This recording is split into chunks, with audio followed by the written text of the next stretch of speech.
Uma das refeições em que mais erramos, por incrível que pareça, é o café da manhã. O café da manhã ficou como uma das refeições mais importantes do nosso dia, quando na verdade as coisas não são bem assim.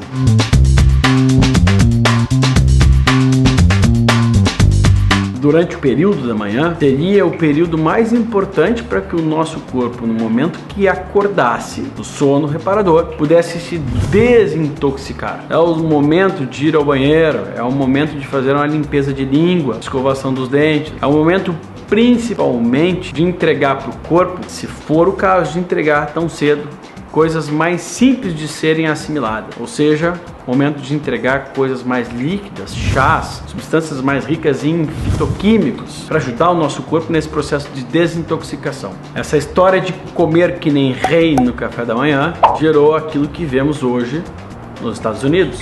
É uma epidemia de obesidade, onde nesse período da manhã, em que por esta curva que vocês estão observando, a gente teria o nosso pico do cortisol, por exemplo, o nosso corpo não espera que já no café da manhã, imagina nossos primórdios, que no café da manhã tivéssemos já uma caça pronta para ingerir. É o momento de sair para caçar, se for o caso, ou de colher.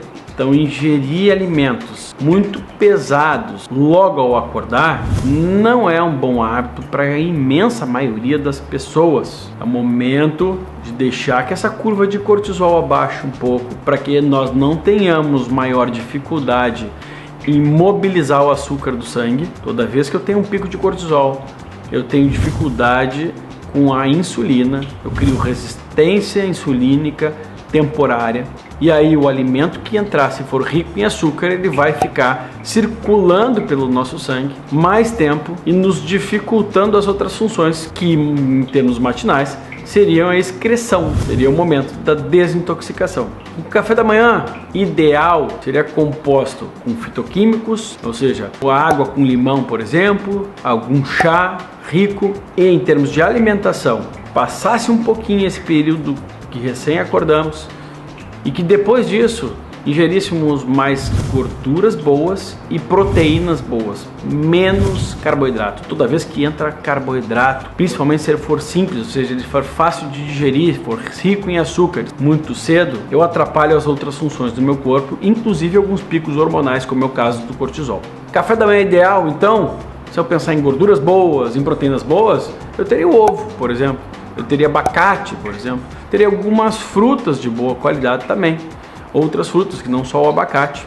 Esse momento do café da manhã, se eu entregar estes tipos de alimento, a tendência é que o meu corpo trabalhe mais pelo resto do dia e que eu deixe essa ingestão de carboidratos um pouco mais carregados, digamos assim, mais pelo meio da tarde. Isso nos ajudaria inclusive na fome que acontece ao final de tarde, que é desesperadora para a imensa maioria das pessoas, que também tem uma explicação biológica, fisiológica. Mas aí muitos me questionam: pô, Vitor, mas o teu café da manhã é quase sempre a mesma coisa, são ovos ou abacate, ou eu misturo com whey protein, por exemplo, o abacate, porque eu dou uma proteína boa junto com uma gordura boa? Sim, meu café da manhã não tem muito para onde correr, são frutas misturadas com proteína, whey protein, ou então são ovos inventados das mais diversas formas. O que eu preciso perguntar para essas pessoas é que também, se elas não cansam do sempre o mesmo café da manhã, que é pão. Porque a maioria das pessoas que reclamam: mas eu vou comer só ovo ou só abacate. Sim, eu vou comer só pão. Porque a maioria das pessoas acredita que o café da manhã ideal é o pão com leite. É desastroso. É claro que eventualmente eu posso degustar isso, não é um grande problema, mas não seria o momento para entregar esse tipo de alimento. Não seria, definitivamente. Então, o bom café da manhã é aquele que não acontece logo ao acordar, que a gente aguarda um pouquinho de tempo.